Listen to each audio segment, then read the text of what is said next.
कितना दम है, तेरे मुठिया के चावल में कितना पावर है, तेरे उस्र में क्या मजबूती है। आज पूरी दुनिया का कुफ्र, पूरी दुनिया का कुफ्र अगर किसी का पीछा कर रहा है तो मुसलमानों की हवेलियों की ऊंचाई का नहीं, मुसलमानों के बच्चों के औलादों के हुस्न का नहीं, मुसलमानों के घरों में तिजोरियों में रखे सिक्कों का नहीं। आज पूरी दुनिया का कुफ्र अगर पीछा कर रहा तो सिर्फ दो का, एक का नाम इस्लाम है और दूसरे का नाम कुरान है। अहले स्टेज की तवज्जो चाहूं मैं आ रहा हूं उसी तरफ जिस तरफ इस वक्त आपकी जरूरत है कि उस आईने को एक बार जरूर देखें, लेकिन सुनने से पहले आपको यकीन दिलाना होगा। पंजाबी बोल रहे हैं तो मैं वो नहीं हूं जिनको बाबा ने छोड़ रखा खेतों में। हमें कोई डराने की गलती नहीं करे। मालूम है कि मुफ्ती आजम के मतलब से वो देसी दवा लेके जेब में चलता हूं, एक गोली उतार दूंगा जबान के नीचे तो कम से कम 7 साल तक कभी मुर्गी नहीं रहेगी। वाह वाह वाह वाह वाह। पूरी दुनिया का कुफ्र दो का पीछा कर रहा, एक इस्लाम का दूसरा कुरान। और ये इंडिया में ये जो कुछ दिख रहा, माफ करना, ये ओरिजिनल नहीं है, ये पेटी कॉन्ट्रैक्टर है। असल हीरो अमेरिका, उसका बैनर इसराइल। दुनिया के कुफ्र को खूब पता है कि आज भी आसमान के नीचे जमीन के ऊपर इसराइल के मिसाइलों से प्लास्टिक का खिलौना समझकर खेलना फलस्तीन के ईमान वालों के पेटों का तारीख बनी हुई है। वाह वाह वाह वाह। नारे तकबीर, नारे रिसालत, नारे गौसियत, मसलके आला हजरत हजरत अल्लामा गुलाम रसूल साहब की बलियादी उलमा अहले सुन्नत। कोई बीच से एक हो तो खड़ा होकर ठोक दे कस के एक। नारे तकबीर, नारे तकबीर, नारे रिसालत, नारे हैदरी, अली। इसका जोड़ा इसके नारे से लगा। नारे तकबीर, नारे रिसालत, इश्क मोहब्बत, प्यार मोहब्बत, प्यार मोहब्बत। नारे तकबीर,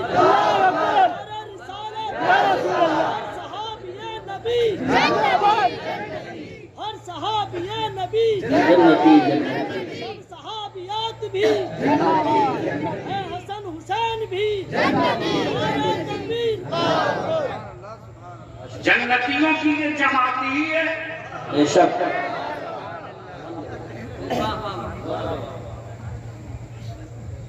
रिसर्च इस पर हो रहा कि पूरी दुनिया में गरीब मुसलमान हैं। प्लीज एक मिनट,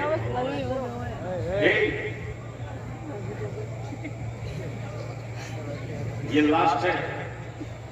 बलियाबी इस मामले में बहुत बदनाम है, जलसगार से भी वापस हो जाता है। तवज्जो जो उलमा इकराम की दुआओं के साथ मैं क्या अर्ज कर रहा था, मैं क्या कह रहा था याद है किसी? वो तो गुजर, यानी इसका मतलब सिर्फ शरीर यहाँ है, बाकी कुछ नहीं। पूरी दुनिया का कुछ रिसर्च कर रहा है कि पूरी दुनिया में सबसे गरीब मुसलमान, सबसे कमजोर मुसलमान, सबसे कम पढ़ा लिखा मुसलमान, मैं अपनी कौम के जिम्मेदार और गयूर जवानों से दो बात अर्ज करूंगा। बेवा की तरह भारत में रोना बंद करो, मजलूमों की तरह आंसू गिराना बंद करो। अरे जब पूरी दुनिया में 313 थे तब नहीं डरे, जब पूरी दुनिया में सिर्फ 313 थे तब न डरे। और बलियाबी तो दो तो कहता है कि एक अल्लाह से डरने वाली कौम को बंदर और छुछुंदर से डराने की गलती मत करना। बांध रखा है मेरे आलिमों ने सब्र की रस्सी से। जिस दिन ये गांठ सरक गई उस दिन कुछ भी हो सकता है,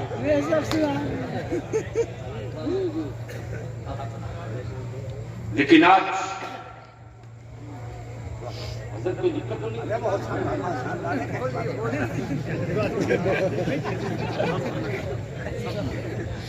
एक बार बोल के बता दे या रसूल अल्लाह। अरे रंग में आके बोल दे या रसूल अल्लाह। पूरी दुनिया में सबसे ज्यादा गरीब मुसलमान, कमजोर मुसलमान, कम पढ़ा लिखा मुसलमान, और सबसे ज्यादा वाहियात खर्च है मुसलमानों के पास। अब यहां रुककर एक कड़वी बात कहना चाहूंगा। असल एक है अकीदत, एक है हकीकत, एक है जरूरत। अकीदत कहती है कि चलो मदीना चलो, लेकिन मुस्तफा की शरीयत कहती है कि हर साल मत जाओ। अकीदत कहती है कि मस्जिद का मीनार 200 फीट ऊंचा हो, लेकिन मेरी कौम की जहालत और मेरी बेटियों की जवानी का बोझ कहता है कि 200 फीट ऊंचा बुलंद मीनार बाद में देखना, अपने पड़ोस के गरीब बाप की बेटी की पहले रुखसत करा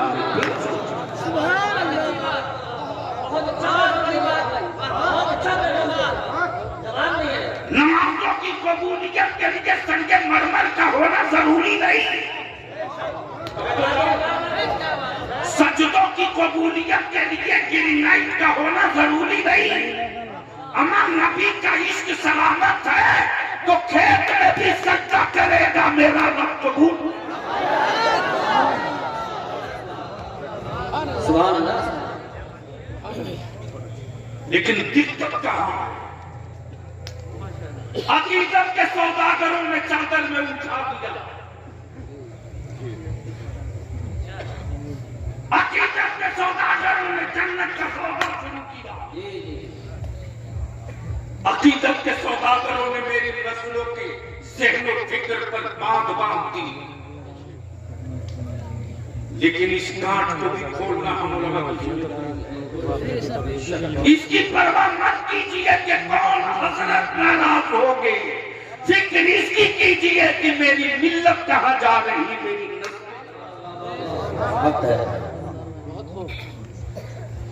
एक से एक रोज पटाखे फूटते, लेकिन आज थोड़ी सी कड़वी दवा मैं भी पीऊंगा, आप भी। जरूरत है अपने जलसों का मिजाज बदलने। सैलाब के पानी से खेती नहीं होती, गमले में गंदुम की खेती करके खानदान नहीं पाल सकते हो। नस्लों की आसूदगी के लिए खेतों में खेती करना पड़ेगी। अकीदत, हकीकत, जरूरत यह है कि मेरे घर में मेरे माशरे का कोई बच्चा अनपढ़ नहीं,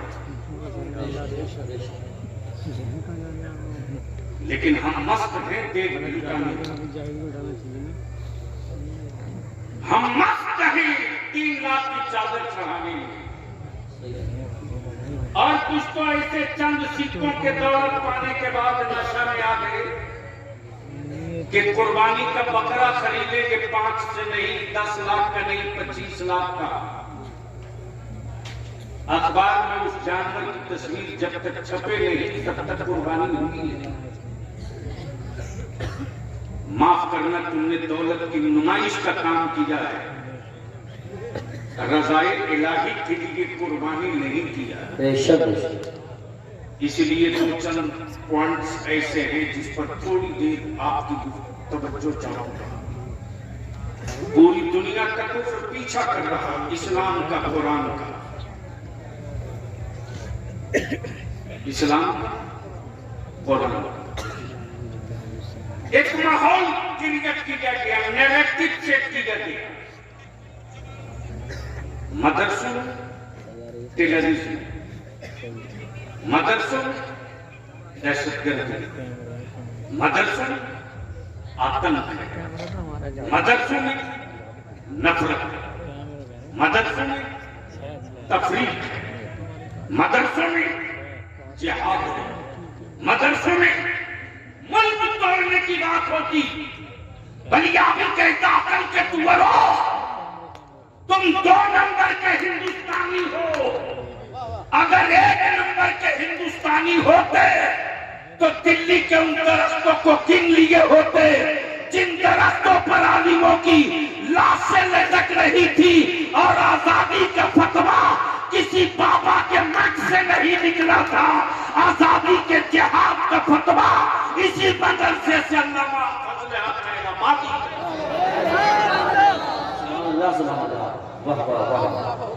लेकिन हमने कहां लाकर अपनी नस्लों को छोड़ रखा है। कब तक हम सियासी पार्टियों के भरोसे अपनी नस्लों का मुस्तकबिल बनाएंगे? कब तक अपने बच्चों को विद्वान बनाकर रखेंगे? कब तक गायों की बैसाखी का मोहताज रखेंगे? हम अपनी नस्लों को कब अपने पैरों पर खड़ा होने की लकीर खींचेंगे? और माफ करने के लिए दावा सच है, ये दावा सच है। मेरे नबी के नामूस पर कोई पत्थर मारे पागल, यूनिवर्सिटियों से कोई प्रोफेसर नहीं निकलता। मेरे नबी की इज्जत से कोई खेले मस्त, किसी स्कूल से कोई लेक्चरर नहीं निकलता। मेरे नबी की इज्जत पे कोई हाथ डाल दे, सेकुलर कहलाने वाली किसी सियासी पार्टी के लीडर के गले से एक आवाज नहीं निकलती। सदेपाल साहब जी से दारे शरीयत तहरीक बेदारी में आपने थोड़ी सी कटिहार में झलक देखी। 4 स्टेट में हमने अपने उलमा को इकट्ठा किया था, 4 स्टेट के 750। कहां मेरी कौम ने हमारी इज्जत में कमी की थी, कहां कमी की? आज भी मेरे जवानों के दिलों में आलिमों की इज्जत इस कदर है। जिनको उठना जल्दी उठो प्लीज, जल्दी जाओ, देर नहीं करो।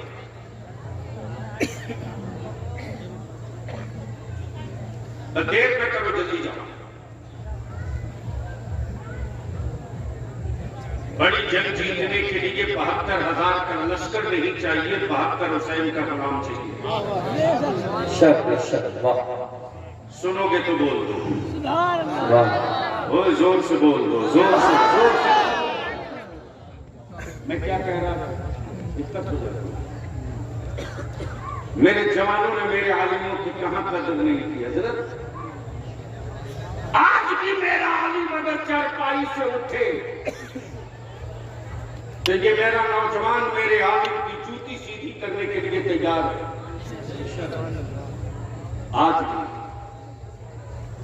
आज भी मेरे गांव में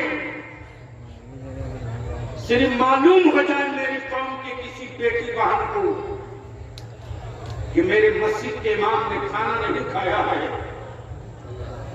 तो आज भी मेरी माँ अपनी औलादों के हक की रोटी आज भी तो भेज देती। आज भी ये वकार और इज्जत है। इसी एहतराम की दीवार को तोड़ने के लिए कुफ्र ने मंसूबा बनाया। आलिमों से दूर कर दो ताकि मजहब की छाप उतर जाए।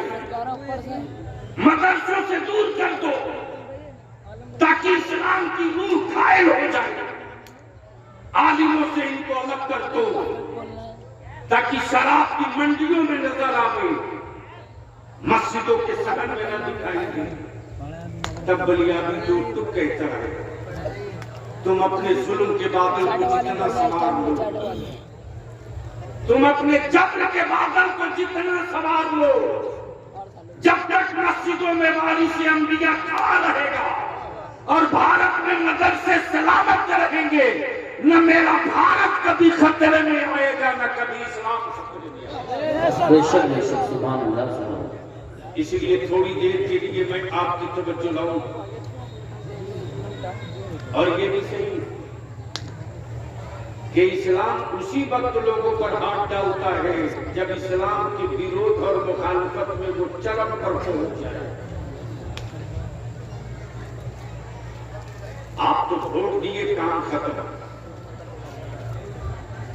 असद बाबू, ये भी एक इत्तेफाक, जब हम राज्यसभा में थे तो मोहतरम जनाब शफीकुर रहमान बर्क साहब ने, और जब ये गए हाउस में तो मैं एमएलसी बन गया।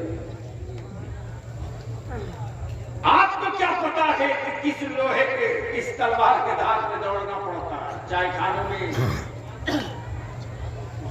एक बिस्किट और 3 कप चाय लेकर भाषण देना आसान है। चीखते रह गए खान अब्दुल गफ्फार खान, लीडर पैदा करो, लेकिन हम पर तो ना जाने कौन सा शहर का असर है। हम खुद को मिटाकर गैरों को बनाने के लिए बेचैन रहते हैं। पूरी दुनिया के कुफ्र ने पंजा लड़ा दिया इस्लाम से। इस्लाम और कुरान दो को रोक लो, मुसलमानों को हटाने की जरूरत नहीं पड़ेगी।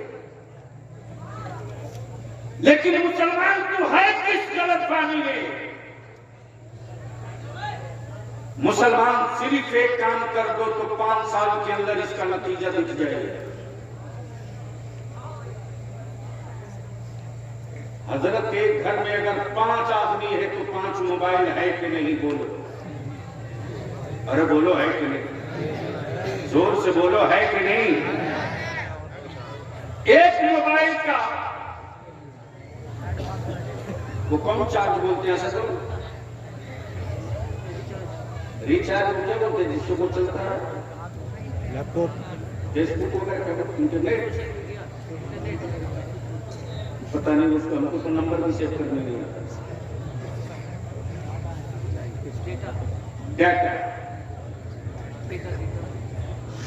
डेटा पैक कम से कम 300,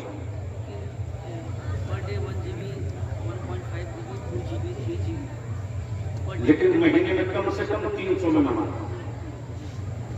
एक घर में 5 मोबाइल, बाप के पास भी, बेटे के पास भी, मां के पास भी, बहू के पास भी। क्या नाश कर रखा है इस मोबाइल के डब्बे ने मेरी मिल्लत को? रात को 12 बजे, 1 बजे, 2 बजे, 3 बजे तक मुस्लिम टोली के नौजवान चौक पर, चौराहे पर, सीढ़ी पर, छत पर लगे। मां अलग लगी, बाप अलग लगा, बेटा अलग लगा। एक घर में अगर 5 आदमी तो 5 तिहाई 1500 रुपया। अपने जमीन पर हाथ रखकर कभी अपने आप से पूछना, 1500 रुपया तुमने डेटा रिचार्ज कराने में खर्च की पर मंथ, इसका नतीजा क्या निकला? इसका रिजल्ट क्या निकला? सुबह 3 बजे निकल जाओ तो सड़कों पर गैरों के बच्चे पुलिस की बहाली के लिए प्रैक्टिस करते हैं। मुसलमान का बेटा सुबह 9 बजे उठकर सोकर उठेगा, तुझको होश में लाने के लिए किन किन बीमारियों को दवा दी जाए। सिर्फ नारा लगा लेने से अपनी नस्लों का मुस्तकबिल नहीं बदल सकते। हर रोज बारात पर करोड़ों लाखों रुपया बर्बाद हो रहा।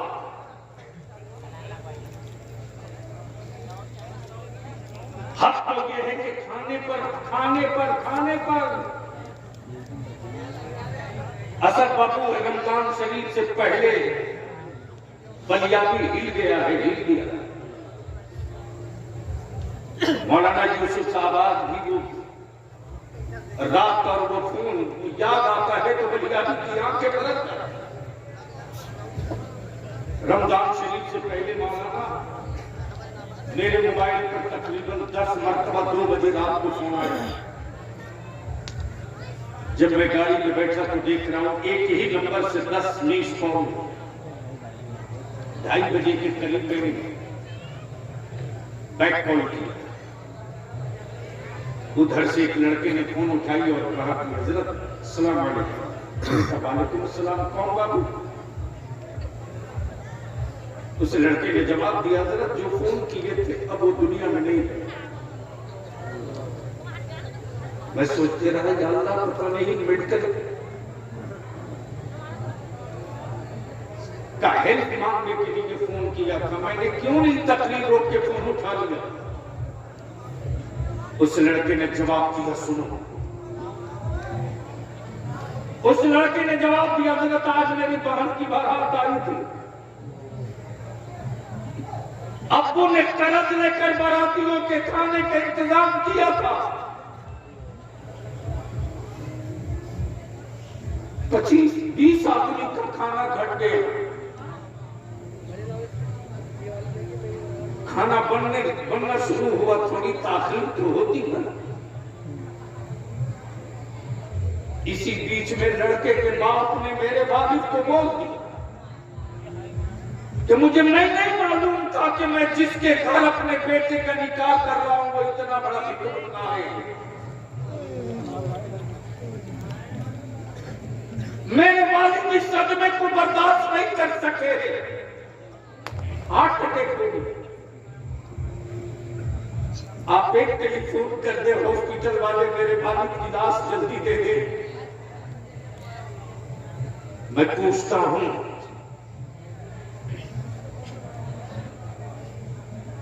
जमीन में जिंदगी हो तो बताओ मुझको। जिस कौम की लोगों का मिजाज ये हो कि सिर्फ दावतों पर लाखों करोड़ खर्च किया जाए, वो कौम बिरयानी का मजा तो समझ सकती है, इक़्तिदार और सत्ते का मजा नहीं समझ सकती। और जिस दिन ये कौम भूखे रहकर अपनी औलादों के हाथ में कलम थमाना जान जाएगी, उस दिन इस कौम के बेटों को न कोई आंख दिखा सकता है, न कोई उंगली दिखा सकता है, न कोई वो गोल गोल घुमा सकता है, न उसके दिलों से नबी का इश्क खत्म कर सकता, न उसको कोई 2 नंबर की शायरी कहने की हिम्मत उठा सकता। जब तक जारी रखोगे तब तक सियार भी तेरी औलादों को डराएगा। लेकिन अफसोस है, थोड़ी सी हट करके अपनी गुफ्तगू से एक तजर्बे की बात कर। एक बूढ़ा हो गया तो जाहिर सी बात है शिकार करने में भी दिक्कत। जब बूढ़ा हो गया तो उस शिकार पे बड़ी मुश्किल से निकला तो उसको गीदड़ों ने घेर लिया। जब गीदड़ों ने घेर लिया तो जवान शेरों की नजर पड़ी, और जवान शेरों की जब नजर पड़ी तो सारे जवान शेर इकट्ठा हो गए। तब उस बूढ़े ने कहा, मुझे क्यों बचा रहे हो इन गीदड़ों से? तुम तो शिकार करके तन्हा खा जाते थे, मेरे बुढ़ापे पर राम भी नहीं करते थे। तुम शिकार करके अकेले खाते थे,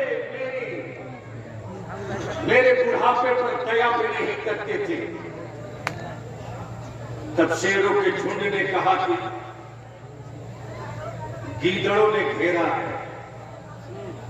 सवाल बुढ़ापे का नहीं है, बेशक सवाल बिरादरी का है, बिरादरी का।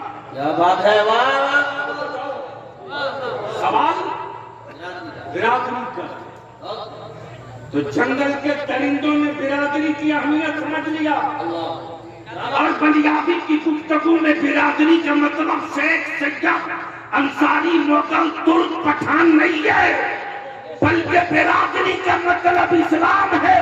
इस्लाम की बिरादरी की अगर हो तो जिस तरह वो एक दरिंदा होकर अपनी बूढ़े, अपने बूढ़े की हिफाजत के लिए इकट्ठा हो गया, जरूरत है कि अपनी नस्लों के लिए इकट्ठा हो। बहुत अच्छा पैगाम मेरे अजीज, दुनिया का दस्तूर है, दुनिया का दस्तूर है। अकीदत ये कहती है हर साल तहगा जाए, हकीकत ये कहती है कि मदीना जाने के लायक चेहरा तो बना ले, और जिस्म से जाना तो हर एक को आता है, कल्ब और रूह से जाना किसी किसी को आता है। और जब इस मंजिल पर फायद हो गए मेरे रज़ा, तब पुकार पड़े जानो दिल, होशो के रब, सब तुम मदीने पहुंचे, तुम नहीं चलते रज़ा, सारा तो सामान गया। सुभान अल्लाह, सुभान तुम अल्लाह। नहीं चलते रज़ा, सारा तो सामान गया। अब आंखें खोलो, एक तारीख का हिस्सा देख लो। जब जब इस्लाम पर पूरी शिद्दत के साथ लोगों ने अटैक किया, तब तब इस्लाम ने उन्हीं की हवेली से अपना मुहाफिज निकाल दिया।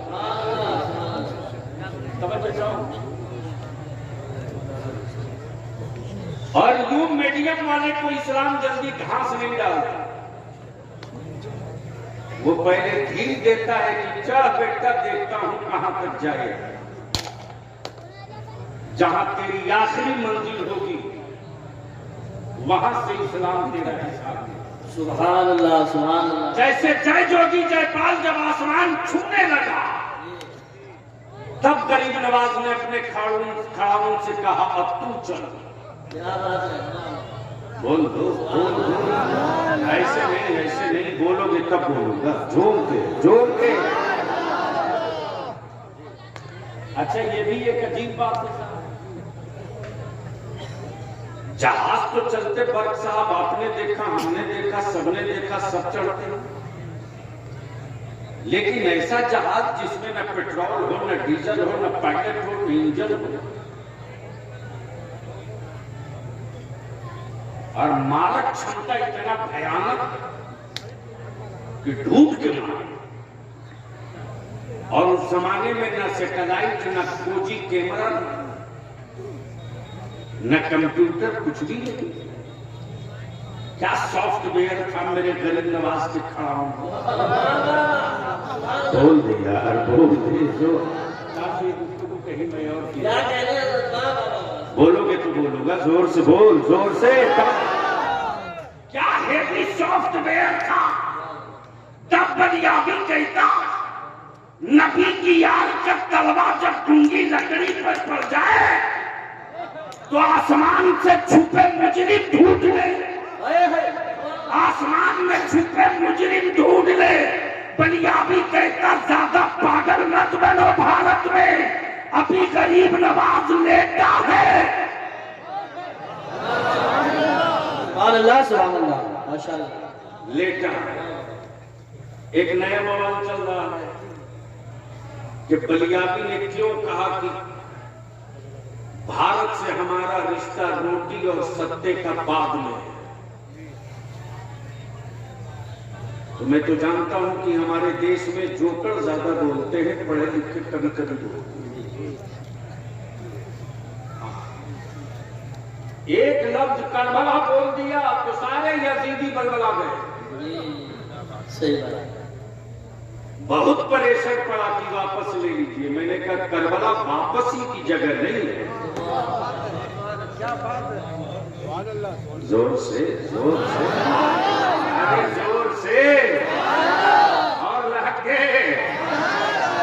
जब करबला से इतना डर लग रहा है तो करबला वाले आ जाएंगे तो कहां जाओगे? लेकिन मातम तो ये कि सबने अपनी तारीखें गढ़कर अपनी नस्लों को बता दिया। हमने अपनी सच्ची तारीख अपनी औलादों को नहीं बताया। हमने ये नहीं बताया है कि इस मुल्क की आजादी में उलमाए अहले सुन्नत ने क्या क्या कुर्बानी दी। गैरों की जयंती मनाने के लिए मेरी कौम के पास पेट्रोल भी, डीजल भी। दिल्ली बोलो तो दिल्ली, लखनऊ बोलो तो लखनऊ गाड़ी भर के जाएंगे। लेकिन ये तौफीक नहीं होती है कि चलो जरा अल्लामा फजल हक खैराबादी की तारीफ भी अपनी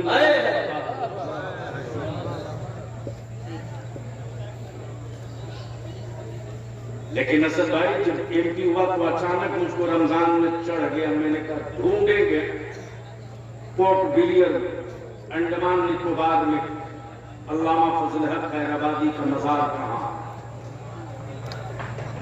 सावरकर जेल पहुंचा तो लोगों ने पहले ये समझा कि मौली साहब आया घूम रहा, मौली साहब आया घूम रहा। और मैं भी गया था सावरकर जेल में तो लुंगी नहीं, उनको क्यों समझाएंगे? उनका कोई कसूर नहीं।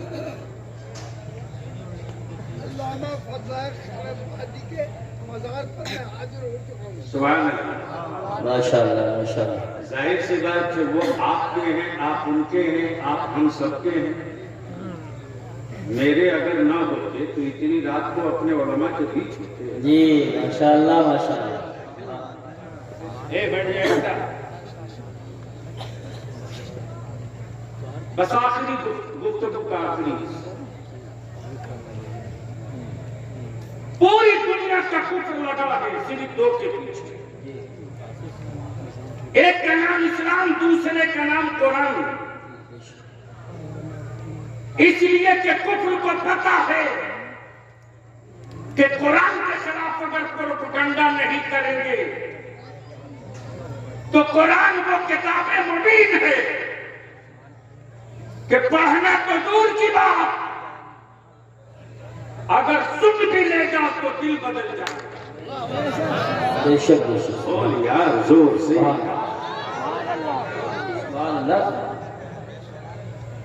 सुन लेगा तो दिल बदल जाएगा। इसलिए मदरसों के खिलाफ प्रोपेगेंडा का नक्शा बना ताकि भारत की बड़ी आबादी के बच्चे मदरसों के करीब न जाने पाए, भारत के बच्चे कुरान से दूर रहे, भारत के बच्चे कुरान करीम को किताब माल काटवानी समझे।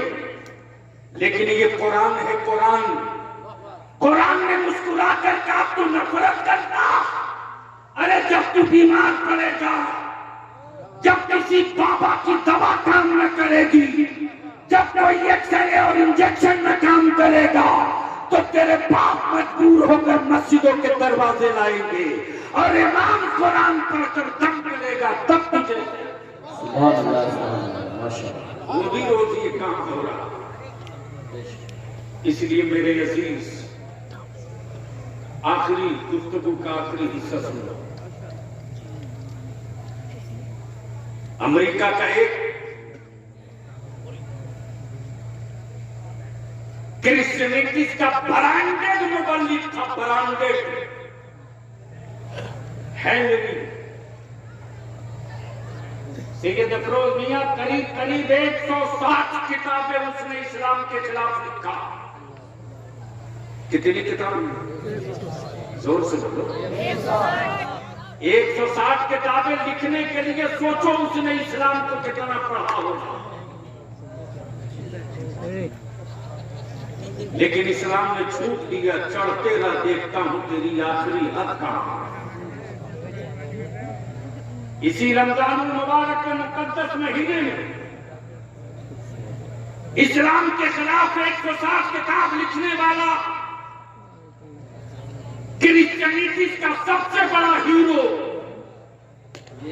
कुरान पढ़ते वक्त कुछ ऐसी आयतों के करीब पहुंचा है जिन आयतों के जलवे उसकी रूह पर असर किए और रात के सन्नाटे में चीख कर बोल पड़ा, पूरी दुनिया में अगर हक और सच्चा मजहब है तो उस मजहब का नाम इस्लाम है, और कोई सच्ची किताब है तो उसका नाम कुरान। और मैं ऐलान करता हूं कि मैंने इस्लाम कबूल कर लिया। तुमने जिनकी तस्वीरें बनाकर पूज रखी है इनको हटा दो। चर्चों में और ईसा मसीह की तस्वीर और मुजस्समे में निजात नहीं, मुस्तफा की गुलामी में निजात। अब अमेरिका परेशान है कि इसको कितना पैसा दे दिया कि रातों रात बदल गया। अरे जब पैसा बांट के कर्नाटका न बदलवा सके, ये मुल्क है हमेशा अच्छी बात सोचता है, थोड़ी देर के लिए नशा में कोई और इस भारत से किसी का लगाव सत्ता का, रोटी का, रोजगार का, कंपनी का, कारोबार का हो सकता है यार।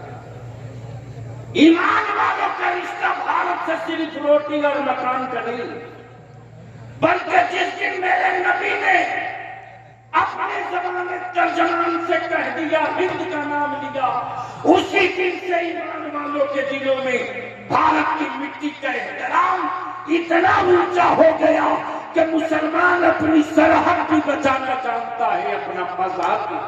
सुभान अल्लाह, बेशक। तो अब आखिरी बात में पूछ लूं कि ये जहेज और बारात की जो फौज रोज जा रही है, ये खत्म होना चाहिए कि नहीं होना चाहिए? धीरे बोल रहे, अरे जोर से बोलोगे तब ना, जोर से बोलो। खत्म होना चाहिए, जहेज की लानत की नहीं होनी चाहिए। तो इस मजमे में कोई ऐसा है बाप जिसका बेटा कुंवारा हो?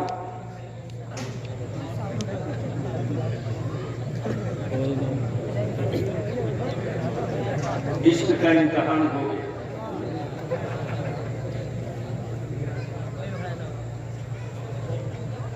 मैं जान रहा हूं बेटा, बस जल्दी ही आएंगे सर इकबाल साहब। अच्छा, यहाँ जितने लोग बैठे हैं सबके बेटों का निकाह हो गया?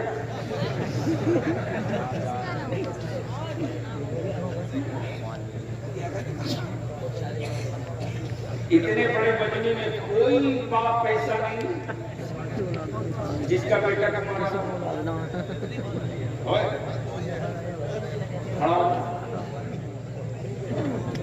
छोटा है तो क्या होगा, बेटा है ना, तो बाद में बेचोगे, सौदा करोगे। ये है बाप जिंदगी के साथ खड़ा हुआ। दूसरा बाप है तीसरा, चौथा, इतने बड़े मजमे में सिर्फ 4 हैं जिनके बेटे को 5।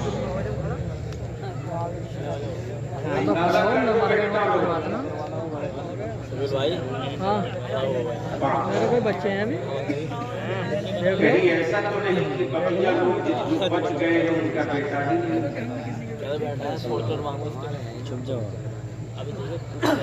पकड़ गई तेरी चोरी,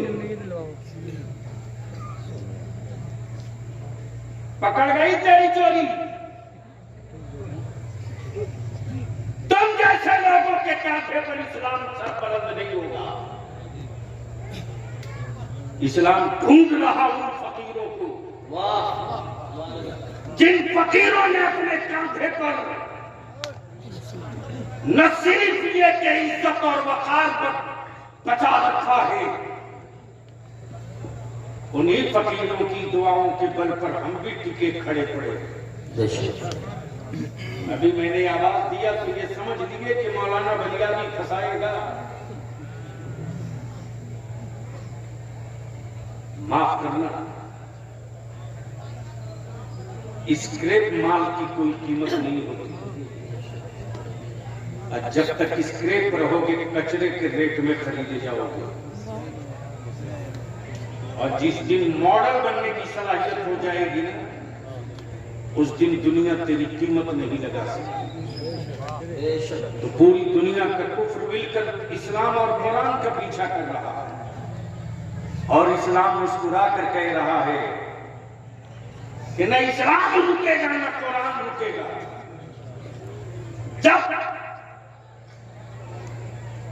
जब खिलाफत उस्मानिया का खात्मा हो गया तो इसी चाइना ने कुरान पर बैंड लगा दिया कि हमारे मुल्क में कोई कुरान नहीं पढ़ेगा। हमारे मुल्क में कुरान रखना देशद्रोह होगा। कानून बन गया, घरों से कुरान के नुस्खे निकाल लिए गए। जो हाफिज कुरान थे उन्हें जेल की सलाखों में डाल दिया गया।